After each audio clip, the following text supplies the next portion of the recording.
बिस्मिल्लाहिर्रहमानिर्रहीम। अस्सलाम वालेकुम ख़वातीन और हज़रात। प्रोग्राम ऑन रिकॉर्ड के साथ जवाद शमसी आपकी खिदमत में हाजिर। हालात आपके सामने हैं नाज़रीन। हम हमेशा बात करते हैं हालात हाजरा के ऊपर, लेकिन माजी करीब को हम इसलिए डिस्कस करते हैं क्योंकि उसके बहुत भयानक नताइज होते हैं जो पाकिस्तान के साथ हो रहा है। और कर कौन रहा है सबके सामने है, लेकिन वो करने वाले हाथ मान नहीं रहे। मसलन अगर हम इल्जाम लगाते हैं कि पाकिस्तान की मईशत को पीटीआई नुकसान पहुंचा रही है, तो आवाज ये आती है इस्लामाबाद हमने बंद नहीं किया था, हम तो आ रहे थे, बंद हुकूमत ने किया था। अब एक दूसरे पे इल्जामात की बौछार है। दूसरी तरफ हम देख रहे हैं कि एपीसी बुलाई गई है और वहां पे अहम फैसले हुए हैं केपीके में, और उसका एक पॉजिटिव रिजल्ट है।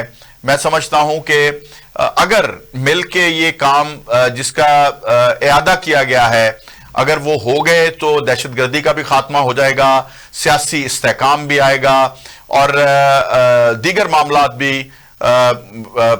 और मैं आपको एक अहम बात जो है वो जरूरी है कि बाकी जमातें सब शिरकत कर रही हैं, लेकिन वहां पे जो हुकूमत है केपीके की उसका शरीक ना होना या इनकार करना ये भी काबिल जिक्र है। मेरे साथ इस वक्त इन मौजूआत पे बात करने के लिए मौजूद हैं मोहतरमा मेमूना हुसैन साहबा, तज्जियाकार हैं।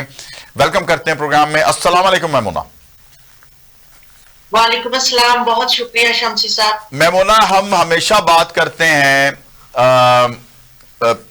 क़याम अमन की, और ऑलमोस्ट वहां पे हमने देखा है कि जी केपीके में जो हालात हैं वहां पे अमन की बेहद जरूरत है, और ज्यादातर एपीसी में यही बात हुई है कि अमन का क़याम किस तरह मुमकिन बनाया जाए, लेकिन वहां की हुकूमत कोऑपरेटिव नहीं है, उसका शिरकत ना करना बड़ा मानी खेज है। इसको आप किस तरह से देखते? देखिए शमसी साहब, सबसे पहले तो तरजीह देनी चाहिए मुल्क कौम में अमन और अमान और उनकी मुल्क की तरक्की के लिए। यहाँ पे बेसिक्स जो रीजंस दिखाई दे रही हैं वो एक तो पॉलिटिकल जो हमारा करंट सिनेरियो है उसके ऊपर रहते हुए अगर बात करें तो कुछ एक गैप्स आ चुके हैं। लीडरान मिलके बैठना नहीं चाह रहे हैं। अगर जब तक बैठेंगे नहीं, कंसेंसस नहीं हो सकेगा और ना ही किसी हतमी फैसले पे पहुंचा जा सकेगा। इस तरीके से हुकूमती जमात या बाकी लोग एक दूसरे को यूं ही तानो-तशनी करते रहेंगे और इल्जाम तराशियों का सिलसिला जारी रहेगा। और मैं समझती हूँ कि इनको अपने जितने भी तकाजे थे, जितने भी इनके तहफ़्फ़ुज़ात थे, वो इस एपीसी में शामिल होके इनको वो बयान करने चाहिए थे, ना कि उसको लेफ्ट करते। ये एक पॉजिटिव साइन नहीं है। इसको मैं समझती हूँ कि बैठ के अगर आप कंसेंसस डेवलप करते तो मच बेटर था देन अगर आप लेफ्ट करके समझते हैं कि हम मुंह बना के मुंह बसूर के बैठ जाए। तो सियासत जो है मुंह बसूर के नहीं होती है, उसमें फ्लेक्सिबिलिटी होनी चाहिए। जब तक आप में लीडराना सलाहियत की फर्स्ट प्रायोरिटी फ्लेक्सिबिलिटी होती है, आप फ्लेक्सिबिलिटी के साथ काम नहीं करेंगे, आप अटेंड नहीं करेंगे किसी भी प्रोग्राम को, तो आप अपने तहफ़्फ़ुज़ात को बयान नहीं कर पाएंगे। जब तक आप उसको बयान नहीं कर पाएंगे तो उसका हतमी रिजल्ट क्या निकलेगा, वो जीरो ही होगा। अच्छा, दूसरा जो उनके तर्जुमान है उनका इस तरह की जो बैरिस्टर साहब हैं, इस तरह की जुबान इस्तेमाल करना कि जी ये इस्तेहकाक नहीं था गवर्नर का एपीसी बुलाने का, फिर उनका ये कहना कि जो हुकूमत मुखालफ टोला है वो एपीसी में उन्होंने शिरकत की है, उनके फैसलों की कोई अहमियत नहीं है। इस तरह का जो रवैया है केपीके हुकूमत की तरफ से, तो ये जारहाना रवैया मैं इसको कह सकता हूं, ये इमरान खान के लिए कितनी मुश्किलात पैदा कर रहा है, और सूबे की तरक्की के लिए या सूबे में अमन अमान के लिए या सूबे में जो क्राइसिस है उसको बढ़ाने में ये कितना अमली तौर पे किरदार अदा कर रहे हैं? देखिए शमसी साहब, इस वक्त जो इन सब का एटीट्यूड है उसको अगर हम बात करें तो किसी का भी ना तो लीडराना है ना तो पॉलिटिकल पॉइंट ऑफ व्यू से गुड नजर आ रहा है। क्योंकि लोग जो इस वक्त आई डोंट नो कि ये खुद से कर रहे हैं ऐसा रिएक्ट या किसी के कहने पे कर रहे हैं, ये ऐसा होना नहीं चाहिए। अगर तो इनको चाहिए कि हमारी ये तहरीक इंसाफ जमात जो है एक बड़ी जमात है और हम जो है बिल्कुल चाह रहे हैं कि किसी बात को अपने रिजल्ट्स के ऊपर लेके चले, बट ये सिलसिला खत्म होना चाहिए। और मैं समझती हूँ हुकूमती सतह पे भी फ्लेक्सिबिलिटी दिखानी चाहिए और उनको भी कोई इमेच्योर स्टेटमेंट देने से ग्रेस करना चाहिए, क्योंकि हुकूमती जमात का जर्फ बड़ा होना चाहिए, ताकि जो है ये जो करंट सिनेरियो है या पॉलिटिकल पॉइंट ऑफ व्यू से जो हमारे यहाँ पे सियासी इस्तेहकाम नहीं है, उसमें इस्तेहकाम लाने के लिए हुकूमती जमात को भी थोड़ा जर्फ दिखाना पड़ेगा। और ये लोग जो खुद को लीडर कहते हैं, अच्छा हम इसको थोड़ा उलट नहीं, इसको उलट कर लेना। वहां तो ये हुकूमत में है, यहां जहां ये एपीसी हो रही है, वहां हुकूमत जर्फ क्यों नहीं दिखा रही? हम शहबाज शरीफ की हुकूमत पे से तो जर्फ देखना चाहते हैं, लेकिन वहां अली अमीन गंडापुर वहां मेजबान होने चाहिए थे, वहां पे इनके मेहमान थे सब जो वहां पे एपीसी में शरीक होने गए हैं, और वहां जो एपीसी हो रही है उसमें हुकूमत ने फ्लेक्सिबिलिटी क्यों नहीं दिखाई? जो कि वहां की सूबाई हुकूमत है, उन्होंने उसमें शिरकत ना करके एपीसी में क्या मैसेज कन्वे किया? मैं समझती हूँ कि ये लोग जो लीडर बने हुए हैं ना इस वक्त पाकिस्तान तहरीक इंसाफ के, जितने भी इस वक्त नाम नहाद है या अली अमीन गंडापुर है, इनमें मैं नहीं समझती कि ये लीडर कहलाने के लिए भी राइट रखते हैं, क्योंकि लीडर्स ऐसे नहीं होते हैं। ये वो लीडर हैं जिन्होंने बारहा प्रोटेस्ट की कॉल दी और बारहा उस बात से मुकरे, और फिर उसके बाद जो वर्कर्स हैं उनको बेसरो समा वहां पे यतीमों की तरह छोड़ के वहां से भाग जाते रहे हैं। तो लिहाजा ये तो अपने आप को प्रोटेक्ट करते रहे हैं। लीडर तो वो होते हैं जो कि पैरों की मट्टी ना छोड़े। ये कैसे लीडर है जो कि प्रोटेस्ट की कॉल देते हैं और गरीबों के बच्चों को मरवाने के लिए बुलवा लेते हैं? दूसरी अहम बात ये, जिस किस्म के फैसले करें, मैं नहीं समझती कि ये जर्फ दिखा रहे हैं। ये कम अज कम वहां पे बैठ के बात करें, टेबल टॉक करें और बताएं। नो डाउट कि वो एक्स प्राइम मिनिस्टर रहे हैं अपना इमरान खान साहब, तो लिहाजा अगर ये चाहते हैं कि वो बाहर निकले जेल से, एक तरफ से उनकी जिद चल रही होती है, दूसरी तरफ से ये बाहर वाले जो लीडर बने हुए हैं, ये नाम नहाद लीडर, इनको लीडर कहना भी मुनासिब नहीं है। तो ये लोग गलत फैसलों की वजह से के मामला जो है डे बाय डे सुलझने की बजाय उलझ रहे हैं। ठीक है। अच्छा, अब आ जाएं इस तरफ के जी। पहले तो इन्होंने जो वहां पे किया एज अ सूबाई हुकूमत अटैक किया, और फिर जी शहादतों का तस्करा किया। फिर उन्होंने कहा जी 278 लोग हमारे जो हैं शहीद हुए हैं, किसी ने कहा सैकड़ों हुए हैं। अब जो इनके तर्जुमान हैं बैरिस्टर सैफ और दूसरा गौहर खान साहब जो चेयरमैन हैं, उमर अयूब साहब, और इसके अलावा दीगर लोग जो हैं, वो कोई 12 कह रहा है, कोई 20 कह रहा है, कोई 6 पे आ गया है। मुझे बताएं कि इतना बड़ा गैप कैसे हो सकता है? अगर शहादतें इतनी हुई हैं तो अब इमरान खान के लिए तो ये एहतजाज कर रहे थे, उनके लिए एहतजाज करें ना, फिर निकलें कि बेगुनाहों को मारा गया है। अगर वो नहीं मारे गए तो फिर इनको सबक सिखाना चाहिए रियासत को कि जी ये झूठे इल्जामात क्यों लगाते हैं रियासत के ऊपर। फर्स्टली एक बात कहना चाहूंगी शमसी साहब, देखिए प्रोटेस्ट करना, वो मैं सेकंड ऑप्शन पे आऊंगी कि जो प्रोटेस्ट है ना, वो कहते हैं ना कि जमहूरियत की शान होती है, तो आप एक्सप्रेस कर सकते हैं, आप प्रोटेस्ट कर सकते हैं। ये मैडम, ये प्रोटेस्टर्स जो है ना, इनका ट्रैक रिकॉर्ड खराब है। आप देखें कि मोहल्ले में अगर उधार अगर टाइम पे ना दे दुकानों पे शख्स, तो उसका ट्रैक रिकॉर्ड अगर खराब हो जाए तो कोई उसको दूध की बोतल देने के लिए तैयार नहीं होता। तो इनको पूरा मुल्क कैसे दे दें? इनका ट्रैक रिकॉर्ड 9 मई का है। इनका ट्रैक रिकॉर्ड जो है वो 2014 के धरने का है। इनका ट्रैक रिकॉर्ड सुप्रीम कोर्ट के आगे शलवारें लटकाने का है। इनका ट्रैक रिकॉर्ड एसएसपी की रीढ़ की हड्डी तोड़ने का है। इनका ट्रैक रिकॉर्ड जो है पेट्रोल बम बनाने का है। हम क्या कैसे इनको सुपुर्द कर दे इनके ये मुल्क?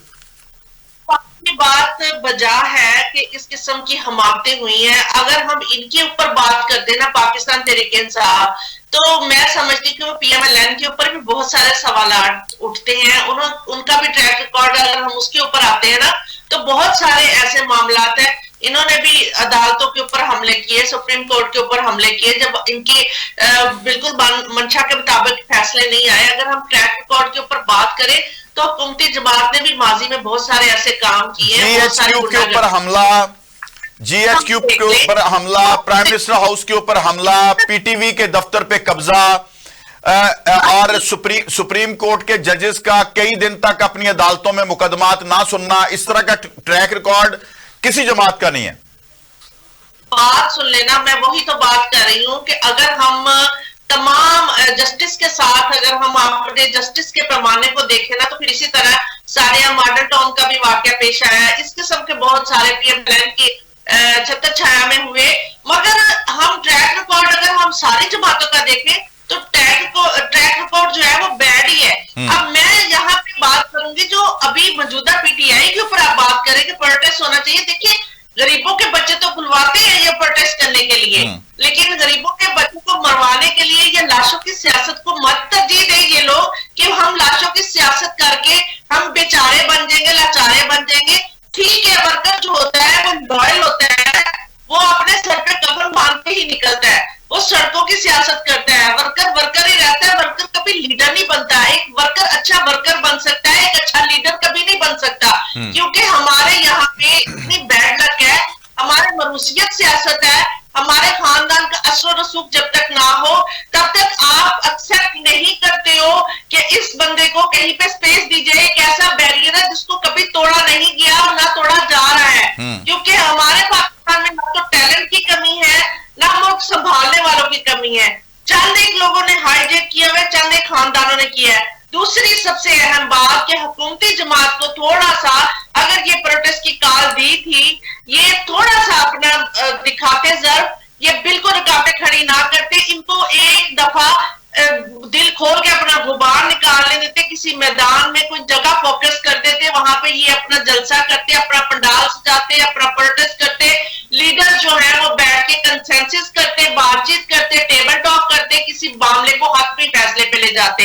ये जो प्रॉब्लम्स, जो रुकावट, एक मिनट शम्स साहब बात को मुकम्मल होने दीजिएगा, जो रुकावटें खड़ी की हैं उससे पीएमएलएन का वोट बैंक भी खराब हुआ, उससे प्रॉब्लम्स उनको भी आई। उसकी वजह कि जब पब्लिक प्रॉब्लम में आई, पब्लिक बहुत सारे जॉब पेशा लोग अपनी जॉब पे टाइम पे नहीं जा पा रहे थे, कुछ ऐसे पेशेंट जो हॉस्पिटल्स नहीं जा पा रहे थे, कुछ ऐसे लोग, यानी बहुत सारे इश्यूज पब्लिक को भी फेस करने पड़े हैं। पब्लिकली इतना ज्यादा एक बैड रिएक्ट गया है, इससे पीएमएलएन का वोट बैंक भी खराब हुआ है।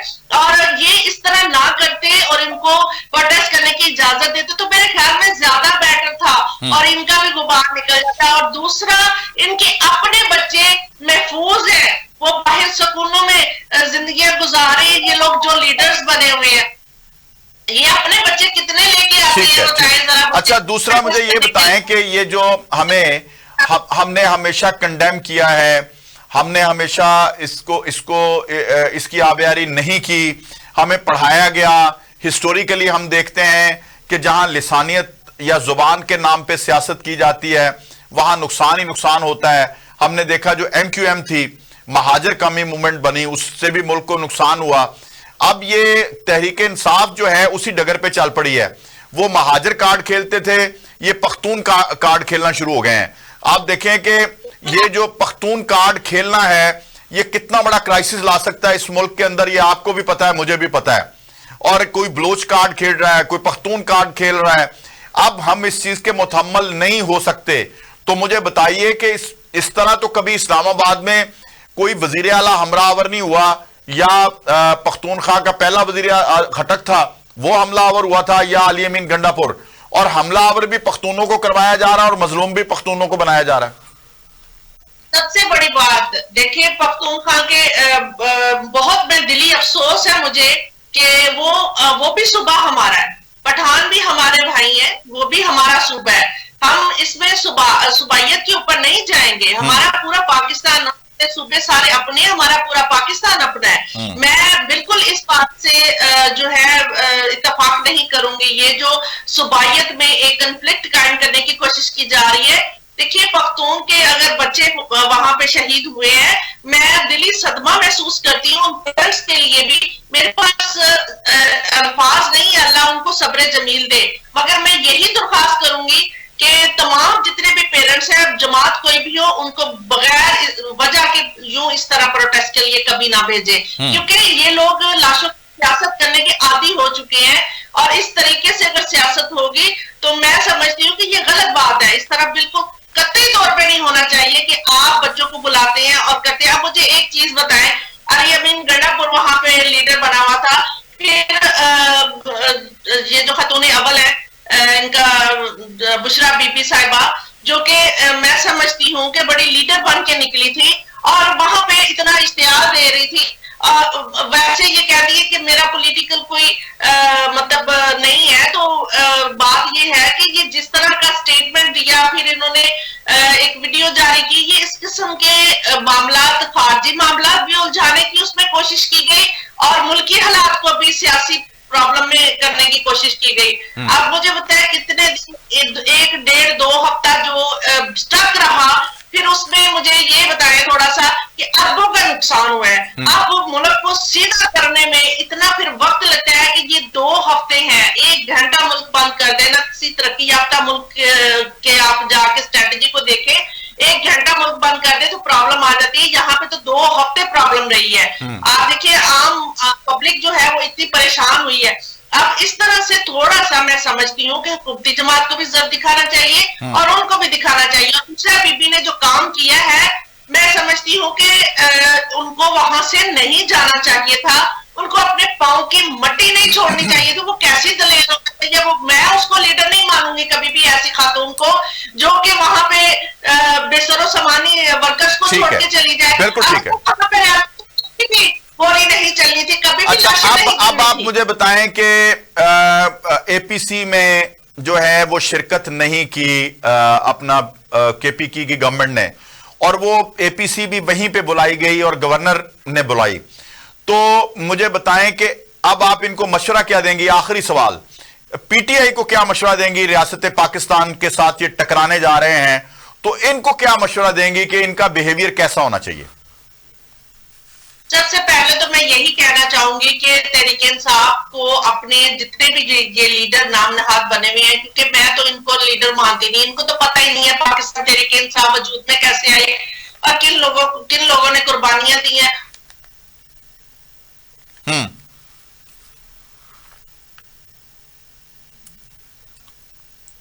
चलें, बहरहाल बहुत शुक्रिया मेमूना हुसैन साहिबा, आप हमारे साथ मौजूद रहीं। बिल्कुल आखिरी सवाल पे कुछ टेक्निकल मामला हुआ उनकी तरफ से, तो बहरहाल बात तो ऑलमोस्ट मुकम्मल हो गई। अब ये बात आती है इत्तफाक के ऊपर, तो मैं जाती तौर पे भी समझता हूं कि अली अमीन गंडापुर की हुकूमत को एपीसी में शिरकत करना चाहिए थी, क्योंकि जो काम बेहतरी के लिए किया जाए उसमें कदम आगे बढ़ाना चाहिए, खा वो हुकूमत हो, अपोजिशन हो या दीगर जो इदारे हों। पॉजिटिविटी के लिए इस मुल्क रियासत पाकिस्तान के मफाद के लिए सबको एक जगह पे इकट्ठा होना चाहिए। ब्रेक पे जा रहा हूं, इसी गुफ्तगू को आगे बढ़ाऊंगा, मेरे साथ रहिएगा।